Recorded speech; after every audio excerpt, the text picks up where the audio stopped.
Looks like we have a game here, though, against Maclai 1 as white, playing as a 1921 rated player. He plays e4. We're going to go with the Caro Khan in this one. Switch up the openings a little bit. See if white... Oh, he goes for the capture version. Okay. He's probably going to play c4. Alright, so we're in the Panov-Botvinnik attack at this point. And I think we're just playing e6 here. We're playing a6, no knight b5 shenanigans. Knight c6 next move, probably. C5, interesting move. I think we'll just play bishop e7 and figure out what white's trying to do here. Get castled. Play knight to c6, knight d7, and then bishop f6. Probably ideas coming pretty soon. Knight h5 is also an idea here. I'm not opposed to that idea. I think that's okay here. Kick the bishop and then play like f5 even. f5 is even an idea. f5 and then bishop f6. I think it's okay. We weaken the e5 square, which is definitely true. But we gain a lot of kingside space, and this d4 pawn is going to be our target. Bishop f6 to hit that. Also f4 will kick away the bishop, and then we're trying to go after d4 is the whole idea. So what's white going to do here? Alright, he does slow down f4 for the moment because he would, if f4, he takes the h7 pawn with check. I think we just continue. Does he want to play g4? Is that his idea? If I play bishop f6, does he play g4? Take, move. Queen g6? That would be interesting. Let's just play g6 here. Keep the pawn guarded. Now we are threatening f4 at some point, because now this is blocking off the take h7 route. So bishop f6 and then f4, some kind of move order there is the idea.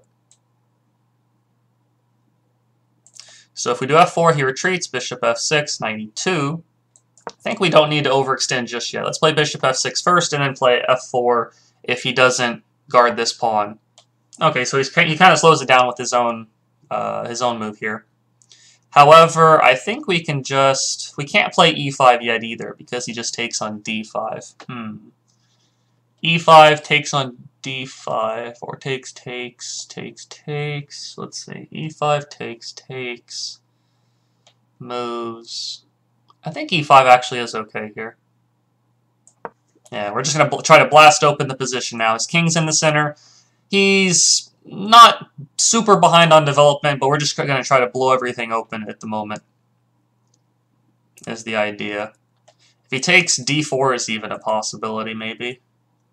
Maybe. Alright. Let's see. If we do d4, I think he can check and then castle. So we're going to take here instead. Take, and then d4 is an idea. f4 is also an idea here. f4 if he castles kingside, for instance.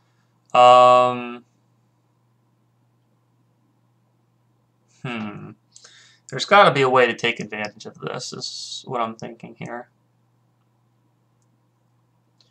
If I play rook e8, he's just going to castle kingside, and then what do I do there?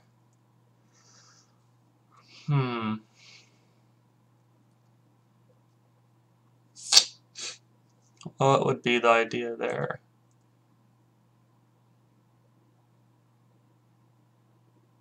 I really don't want to let him castle, is what I'm thinking.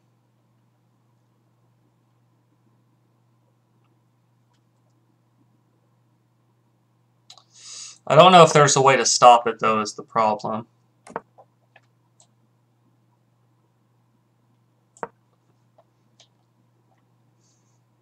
Just keep the pawn guarded, play queen f6 next move. Attacking the knight. Also, g5 is now a threat to trap the bishop on h6. Like if he does knight e2, then g5 is idea. Okay, retreats that. I think we can actually just continue with f4, continue the attacking ideas. Bishop h3 now is an idea, maybe? Or rook d8 and then bishop h3?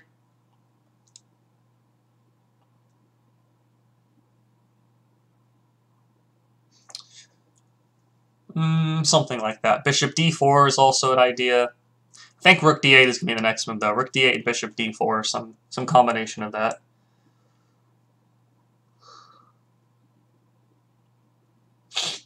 Bishop takes c3 check and rook e1 to stop castling. Yeah, that could have been possible. I think white would have played just bishop e2, though. But it was definitely something I was considering there. Alright, so we're just going to guard the d-pawn and play bishop h3 next move. Most likely. Or bishop d4, some combination of that.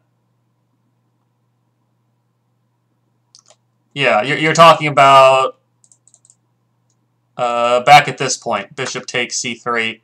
Oh, he sacrifices. Interesting.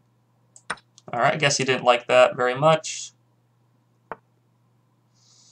I think just queen f6.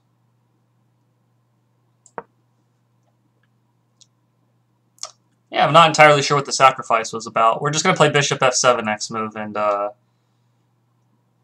we'll be okay. I think we can just capture and play rook f8, maybe hit the f2 pawn. If he plays bishop c3, we'll just push the d pawn. So rook f8, hitting the f2 square. If bishop e3, we play d4. He doesn't really have a good way to guard that now is the problem. He can block it, I guess, but is g5? No, g5's not good. What am I talking about? Bishop takes, and we'll just play bishop f5, try to trade off pieces. We're down 20 seconds, but there is a 2-second increment, so we should be okay here, as long as we're aware that we're down time. So we have 3, 4, 5. We're up a full exchange, pretty much for no compensation, I guess.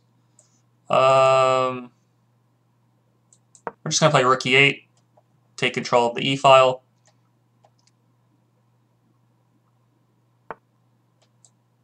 Take there, play queen e6. Go for queen e4 check to trade off queens, or queen e2.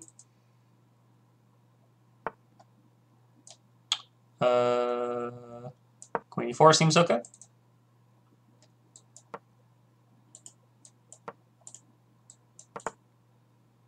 Now just d4, I believe.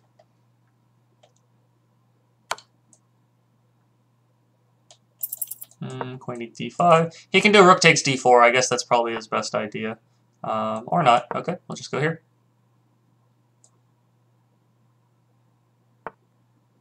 Okay, we'll exchange and play rook e3. If he takes the pawn, we get the a3 pawn. And maybe not the easiest position in the world to win, but should be better for us at the end of the day.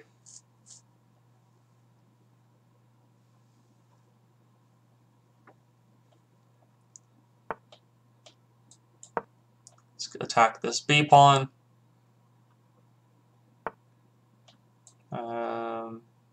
I guess we'll take it.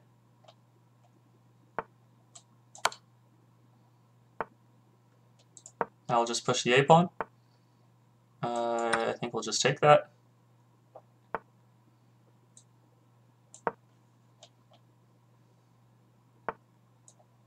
Rook f7 to stop some of the checks. a4 to push the pawn. We're just going to stick the rook behind the pawn now. Push it again. Just move the king over. And yeah, this is over. I'm just going to play rook f1, attack the bishop, and then just push the pawn down the board. Okay, let's analyze this. And flip the board. So e4, c6, d4, d5, takes, c4. This is what's called the Panov-Botvinnik attack. There's definitely lots of different ways for white to play here. He can push the pawn. He can play knight c3. He can play like weird f3 lines and stuff like that. Take though. c4, knight f6, knight c3, e6. Usually what happens in this opening is that white will... eventually I will take the pawn, give him an isolated d-pawn, And he'll have extra space, but a long-term weakness, and that's usually what happens in this kind of position. Here, though, he plays c5, which is... I said this was interesting during the game here. Mainly because you don't usually push this pawn so early. Hey, Glumac the Great? I think that's the L. How do we sign up for the chess coaching in July? I'll explain it in just one moment. Let me finish the analysis on this, and then I'll explain how to sign up for the free chess coaching in July. So I just played bishop e7, a3, castle, knight f3. We're ahead on development a little bit, but white's going to catch up pretty soon. Usually black wants to play e5 in these kind of situations at some point in order to free up the light square bishop, is usually the idea. It's not so easy right now, of course, because white just will take it for free with all of his pieces. So I decided to try to kick this bishop away. And now I'm going to work on playing e5. I played f5 first, though. The problem is, if I play bishop f6 here, and then try to play e5, he can play g4, and my knight is trapped all of a sudden. Hey, K-Slay, is this guy any good? Are you referring to me or the other guy? Maclay was like 1900, so that's a decent rating for sure. Alright, so let's, oops. And so instead I played f5, slowing down the g4 ideas. Queen c2, g6. If I play bishop f6, he still has g4 because of these ideas.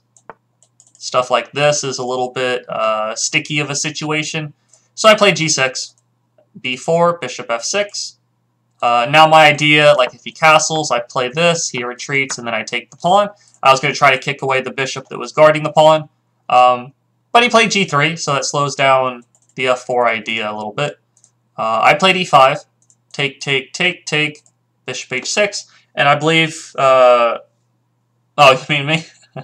I believe Inari was referring here to like bishop takes c3 check, queen takes, rook e8 check, bishop e2 here. I mean, this is definitely something I could have gone for. However, I don't see the immediate follow-up is the problem. First of all, I have to guard this. He plays bishop e3, he gets castled. This is definitely something that could have been playable. Not like black is worse off or anything like that. I can just reroute the knight to the center. But I didn't see any reason to need to give up this this powerful bishop so early when I didn't see a clear thing for myself. So I just played rook e8, castle, bishop e6. I wanted to play queen f6 to attack this and then play g5 to trap the bishop. But he just takes the pawn, and my queen has to move again. So I didn't like that. Oops. So I played bishop e6 to guard that. I played queen f6. Now if he had just like moved the knight, I would have played g5, and then this bishop is trapped. So instead, though, he played bishop d2. Good move to get the bishop safe and guard the knight. Played f4, gaining some space. Rook e8. He ends up sacrificing the exchange. Bishop g7, rook e1.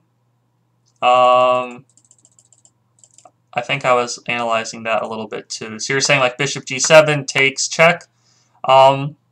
This was possible as well. Once again, though, I didn't really want to trade off my dark square bishop because I really did like that piece. Here, white can just block. I take and then castle, and I have a bad bishop, and he's got a knight that's gonna plop itself on the d4 square. For example, something like this. It's pretty even, but I kind of like my dark square bishop. That's really why I was trying to keep it on the board compared to these lines here. Oops, let's retreat a little bit. Hey, Fibba. Yeah, I have no idea what my rank in the world is, but it's not top 500. I'm not a grandmaster. Not yet, at least. So here he sacrificed the exchange. Rook takes, queen takes. Rook e1. I just retreat. So he just gave me a full exchange for nothing here. Take, rook f8. It's a little tricky to stop the queen f2 check now. So he had to play knight f4, take. Bishop f5. And now I'm just trying to exchange pieces, use my lead in material to finish off the game. A little bit tricky at times, but he does give me some extra pawns, and I start, I eventually just play some defense with my rook here on g7, and then just start pushing the a-pawn, and there's not really anything he can do here.